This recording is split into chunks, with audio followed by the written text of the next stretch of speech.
Hello, dear students. Let us continue with the lesson, the resource and development. So we were talking about the different types of resources or the classification of the resources. Now, the, here we have to deal with the on the basis of development. Okay, let us see. So on the basis of development, here are the two types of resource, that is potential resource and developed resource. So potential resource. So what does it mean? These are the resources which are found in a region which have not been utilized. That means these are the resources which is not utilized till now, and we don't know the exact amount of the resource. यसको quality, यसको quantity कति अमाउन्टमा छ हामीलाई त्यसको याद छैन. त्यस्तो रिसोर्सलाई हामी पोटेन्शियल रिसोर्स भन्छ, which may be used in the coming future. है, यसलाई चाहिँ हामी फ्युचरमा युज गर्न सक्छौं, जसको क्वालिटी पनि याद छैन हामीलाई, जसको क्वान्टिटी पनि याद छैन है, अनि जसलाई चाहिँ हामीले युजै गरेको छैनौं, त्यस्तोलाई हामी पोटेन्शियल रिसोर्स भनेर चाहिँ भन्छौं. Example, wind and solar energy development potential in the states of Gujarat and Rajasthan. So in Gujarat and Rajasthan, the people out there are using the wind and solar energy as a resources, but here in Sikkim and in other parts of the India, we are not using the same kinds of energy. The energy छ तर त्यो एनर्जीलाई हामीले युजै गरेको छैनौं, त्यसलाई हामी potential resource भन्छौं. And the another one is developed resource. अब डेभलप रिसोर्स भनेको के हो भन्दाखेरि अलरेडी बनिसकेको, तयार भइसकेको, जसलाई हामी युटिलाइज गरिरहेको छौं है. And we know it both in qualitatively and quantitatively पनि हामीलाई चाहिँ यसको विषयमा सबै जानकारी छ है. For example, the students who are studying, they are a potential resource, they may be use in future. उनीहरूको कति पोटेन्शियल छ त्यो हामीलाई याद छैन. अब develop resource as a teacher है, because the teacher are utilised by the government. त्यस्तै प्रकारले डेभलप रिसोर्स भनेको चाहिँ हामी के बुझ्छौँ भन्दाखेरि चाहिँ the resource which are utilised है, both in qualitatively and quantitatively, त्यसलाई हामी डेभलप रिसोर्स भनेर भन्छौँ. अनि the development of resource depend on technology and level of their feasibility भनेर चाहिँ भनेपछि रिसोर्स चाहिँ कसरी डेभलप हुन्छ त भन्दाखेरि चाहिँ it is according to the availability of technology and the level of their feasibility. कति इजिली त्यो एभाइलेबल छ त्यो हेरेर मात्रै. Suppose the resource is available but it is very hard to take out है, यसलाई निकाल्नु एकदमै साह्रो पर्छ, एकदमै सजिलोसँग निस्किँदैन भने चाहिँ त्यसलाई चाहिँ हामी के गर्न सक्दैन, डेभलप गर्न सक्दैनौँ. र डेभलप भन्नु बित्तिकै हामीले चाहिँ पुरै बनिएर तयार भएर बसेको भनेर चाहिँ हामी बुझ्छौँ. Okay, now the important term out here is stock and reserve है. अब स्टक भनेको के हो त भन्दाखेरि stock refers to the materials in the environment which have the potential to satisfy human needs and do not have the appropriate technology to access है. जस्तै प्रकारले स्टक भन्नाले के बुझ्छ भन्दाखेरि चाहिँ stocks, these are the materials or these are the resource which are available in our environment है, जसले चाहिँ हाम्रो ह्युमन्सको निडलाई चाहिँ सेटिस्फाई गर्ने पोटेन्सियलिटी छ है. तर के गर्न सक्दैन भन्दा चाहिँ हामीले त्यसलाई बनाउन सक्दैन है. We don't know how to make it भन्ने कुरा चाहिँ यहाँनिर आउँछ. स्टक रिसोर्स छ, एकदम स्टकमा चाहिँ एबन्डेन्टली एभाइलेबल छ, चारैतिर छ, तर त्यसलाई चाहिँ हामी बनाउन सक्दैन. जस्तै इक्जाम्पल वाटरको दिएको छ, that water is a compound of hydrogen and oxygen है, जो चाहिँ हाम्रो एउटा रिच सोर्स अफ इनर्जी हो नि होइन. Water is a very rich source of energy. तर हामी लाई चाहिँ नो हाउ भनेर कसरी भनेर चाहिँ हामी यसलाई बनाउन सक्दैन नि है. So hence it is considered as a resource है. If we had the required technical know how, hence it can be considered as a stock. भनेपछि यदि हामीले यसलाई अझै बनाएर राख्न सक्छौँ भने चाहिँ यसलाई हामी स्टक भनेर चाहिँ भन्छौँ. अनि स्टक भन्नाले चाहिँ एक्चुअली हामीले बुझ्नुपर्ने चाहिँ के हो भन्दाखेरि चाहिँ stocks are those kinds of resource or those kinds of materials which are available in our environment which has the potentiality to satisfy the human needs है. तर हामी त्यसलाई चाहिँ एसेस गर्न सक्दैनौँ है, हामी त्यसलाई एप्रोप्रिएट टेक्नोलोजी लगाएर एसेस गर्न सक्दैनौँ, त्यसलाई हामी स्टक भनेर चाहिँ भन्छौँ. अब आयो रिजर्भ्स है. अब रिजर्भ भन्नु बित्तिकै what we do while playing a football भन्दाखेरि चाहिँ we will have a substitute players नि होइन, अल्टरनेटिभ प्लेयर्सहरू हुन्छ. When the main player will get injured and he will be replaced by another. The same kind, the stocks, reserve are the subset of the stock. है, which are yet to be put into use with the help of existing technical know-how. This can be used for meeting future requirement. भनेपछि reserve भनेको चाहिँ के हो भन्दाखेरि the resource which are existed in the environment in our earth, है, जसलाई चाहिँ हामी चाहिँ के गर्न सक्छौँ पछि एज अ अल्टरनेटिभ हामी युज गर्न सक्छौँ, है, जसलाई चाहिँ हामी फ्युचरको रिक्वायरमेन्टको लागि युज गर्न सक्छौँ, त्यस्तोलाई चाहिँ हामी रिजर्भ भनेर चाहिँ भन्छौँ।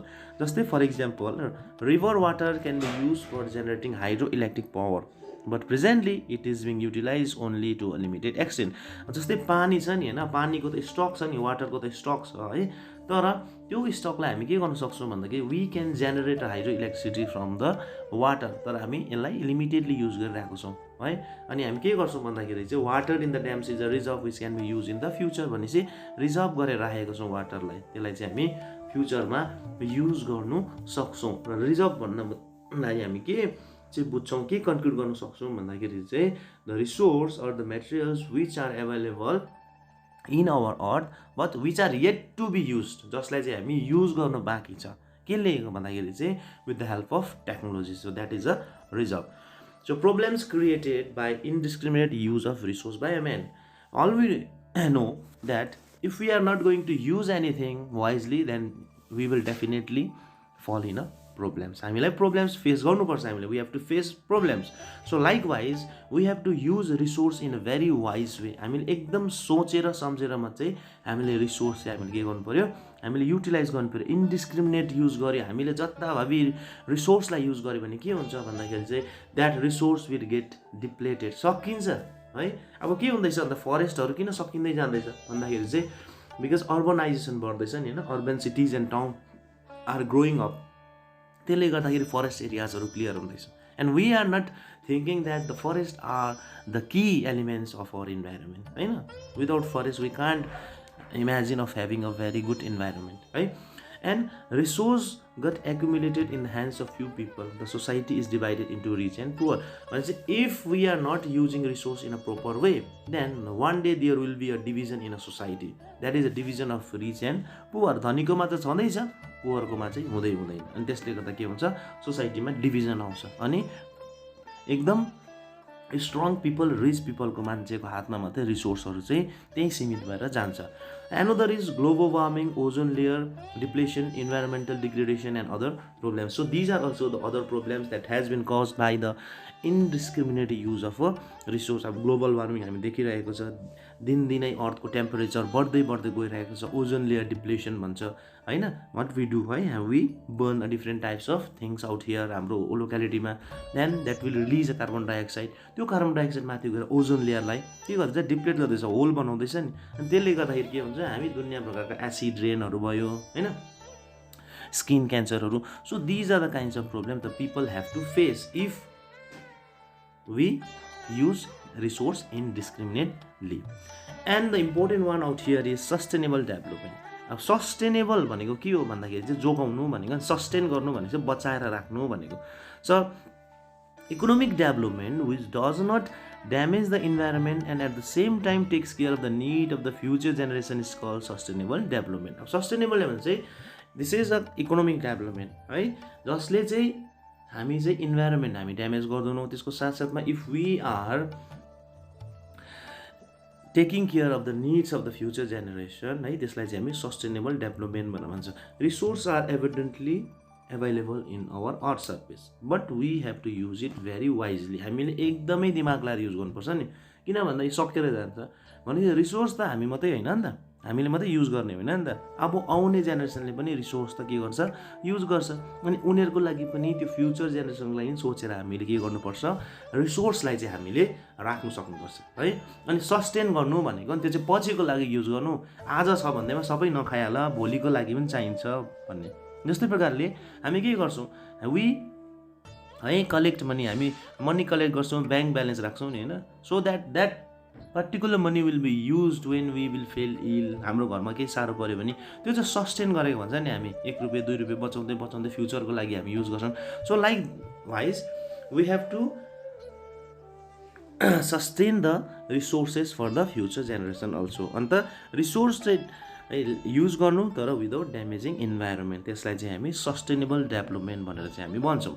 Okay, resource planning is a technique or skills of proper utilization of resources. अब रिसोर्स प्लानिङ भन्ने बित्तिकै हामी के भन्छ स्ट्राटेजी भनेर मैले भने, स्ट्राटेजी है, स्ट्राटेजी हो होइन, भनेपछि कुनै पनि काम गर्दाखेरि हामीले प्लान गर्नुपर्छ। Without planning we can't do anything. एउटा घर बनाउनुको लागि प्लानिङ गर्नुपर्छ, एउटा गेम जित्नुको लागि हामीले प्लानिङ गर्नुपर्छ, एउटा अर्गनाइजेसन चलाउनुको लागि हामीले प्लान गर्नुपर्छ। त्यस्तै प्रकारले द इम्पोर्टेन्ट थिङ यस्तो रिसोर्स चलाउनुको लागि पनि हामीले के गर्नुपर्छ, we have to plan it है। र के रहेछ स्टेज अफ प्लानिङ्सहरू भन्दा चाहिँ the first one is identification and listing of the resource. We have to identify the things. First हामी के गर्नुपर्छ, हामीले सर्वे गर्नुपर्छ, म्यापिङ गर्नुपर्छ, and the measurement of the qualities and quantities of the resources है। यो सब कुरा चाहिँ identification and listing of the रिसोर्समा गर्नुपर्छ। आइडेन्टिफाई गर्नु पऱ्यो नि, which type of resource are available there, कुन प्रकारको रिसोर्सहरूको चाहिँ कति भ्यालु छ, कुन चाहिँ एरियामा रिसोर्स पाउँदैछ, कुन जग्गाबाट रिसोर्स हामीले कलेक्ट गर्न सक्दैछ, कति क्वान्टिटिजमा पाउँदैछ, यसलाई चाहिँ हामी identification and listing of the resource भनेर भन्छ। So this is a first stage of resource planning. And another is planning for exploitation. Planning for exploitation भनेर भन्छ, भनेपछि एक्सप्लोर गर्नु हुन्छ नि है, युज गर्नुको लागि। Develop a planning structure with suitable technology. So what we do भन्दाखेरि चाहिँ we use a technology skills and institutional setup. किन भन्दाखेरि चाहिँ how to use that resource. अब रिसोर्स त पाएँ नि हामीले, एक्सप्लोइट त कसरी गर्नु त्यसलाई होइन। अब मैले फलाम पाएँ, त्यो फलामलाई चाहिँ मैले कसरी युज गर्नुको लागि त त्यसको लागि त मलाई टेक्नोलोजी चाहिन्छ होइन। त्यसलाई एक्सट्र्याक्ट गर्नु पऱ्यो, त्यसलाई रिफाइन गर्नु पऱ्यो, त्यहाँबाट त्यसलाई मेल्टिङ गर्नु पऱ्यो होइन। Then after finally that will turn into a beautiful iron and steel नि है। त्यस्तोलाई चाहिँ हामी प्लानिङ फर एक्सप्लोइटेसन भनेर चाहिँ भन्छौँ। And the last one is match resource development plan with the national development plan. National development plan र resource development प्लानलाई चाहिँ हामीले चाहिँ के गर्नुपर्छ, म्याच गर्नुपर्छ। किन भन्दा नेसनल डेभलपमेन्ट प्लान भनेको चाहिँ के हो भन्दाखेरि चाहिँ that the planning will take place for the whole 5 इयर्सको लागि हुन्छ। जस्तै 5 इयर्स प्लानहरू भन्छ। नेसनल डेभलपमेन्ट प्लान भनेको चाहिँ नेसनको डेभलपमेन्टल प्लान्स र रिसोर्स डेभलपमेन्टल प्लान चाहिँ मिल्नुपर्छ, एकअर्कासँग म्याच गर्नुपर्छ भनेर चाहिँ। किन भन्दा चाहिँ रिसोर्स जति एभाइलेबल छ त्यति नै एउटा कन्ट्रिजको इकोनोमीको चाहिँ के हुन्छ, स्ट्याटस चाहिँ वर्ल्डको इन्डेक्समा आउँछ। That's why we have to match a resource है development plan with the national developmental plan. Okay, the importance of resource planning.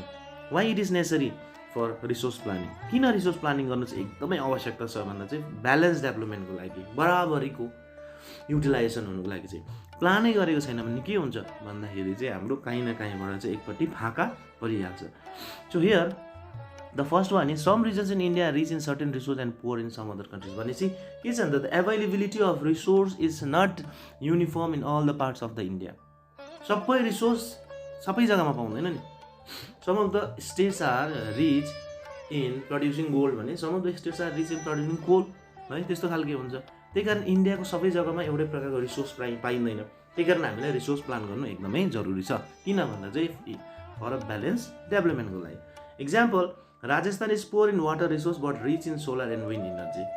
राजस्थानमा पानी छैन, एकदमै कम्ती छ रिसोर्स, वाटर रिसोर्स, तर सोलर र विन्ड इनर्जीको चाहिँ भण्डार छ त्यहाँनिर। भनेपछि के छ यहाँनिर भन्दाखेरि चाहिँ in order to bring uniformity, in order to bring balance we have to plan resource. Okay, the second one is some regions are self sufficient while others regions are very poor in important resource. Example, Madhya Pradesh is rich in many resources but Ladakh is poor in resources. So as I have already told you that the distribution of resource is not uniform over the whole region of the India. Resource को distribution पनि के छ भन्दाखेरि चाहिँ एकै नासे छैन, सबै जग्गामा आफ्नो आफ्नो प्रकारको रिसोर्स छ नि। सबै जग्गामा एउटै प्रकारको रिसोर्स पाउँदैन। जस्तै इक्जाम्पल यहाँ दिएको छ, Madhya Pradesh have a rich variety of resource whereas Ladakh don't have any resource. एकदम पुवर रिसोर्स छ। अनि त्यसले गर्दाखेरि चाहिँ युनिफर्मिटी त ल्याउनु पऱ्यो नि त। लद्दाखमा नपाएको चिज त मध्य प्रदेशबाट ल्याएर लद्दाखमा त पुर्याउनु पऱ्यो नि त है, त्यो छ। अर्को छ wastage of resource can be avoided by planning. भनेपछि मेरोमा पुरा बेसी छ, हाम्रो सिक्किममा एउटा रिसोर्स पुरा बेसी छ, हाम्रो आइरन ओरहरू पुरा बेसी पाउँछ तर झारखण्डमा पाउँदैन भन्यो भने चाहिँ हाम्रो सिक्किमकोले भक्कु युज गरेर त्यसलाई वेस्ट गर्नु त भएन नि होइन. Someone is in need of that resource नि होइन. अनि if we had plan that resource then we can distribute that resource to another one also होइन. हामीले अरूलाई पनि दिनु सक्छौँ नि त्यो रिसोर्स, त्यही कारण वेस्टेज हुँदैन. अनि अर्को environmental pollution can be reduce and over exploitation of resources can be avoided. So these are the importance of resource planning. यो सबै कुरा चाहिँ आउँछ किन भन्दा चाहिँ यसले चाहिँ हाम्रो ब्यालेन्स डेभलपमेन्ट लिएर आउँछ. Okay, we will continue in